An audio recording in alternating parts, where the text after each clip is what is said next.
యేసుక్రీస్తు నామములో అందరికీ వందనాలు తెలియజేస్తున్నాను.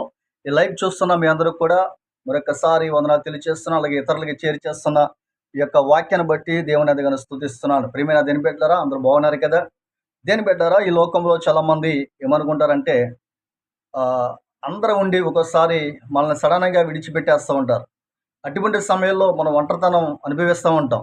ఆ ఒంటరితనం అనుభవించినప్పుడు నా పక్షంగా ఎవరు లేరు, నా పక్కన నిలబడి ఎవరైనా మాట్లాడితే బాగున్నాం, లేక ఈ కష్టాల సమయంలో ఎవరైనా నాకు నా తోడుగా ఉండి నన్ను నడిపిస్తే బాగున్నాం చేపట్టుకొని అని చెప్పి చాలామంది కూడా ఎదురు చూస్తూ ఉంటారు.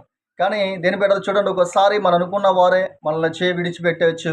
మన పక్షంగా ఎవరు ఉన్నా లేకపోయినా ఈరోజు ఒక ఆయన ఉన్నారు. ఆయన మనం చెప్తున్న మాట ఏంటంటే మన తోడుండి నడిపేస్తాడంట. ఆయన చూస్తే కనుక కీర్తన గ్రంథము 118 కీర్తన గ్రంథంలో 6వ వచనంలో ఈ విధంగా రాయబడింది, యెహోవా నా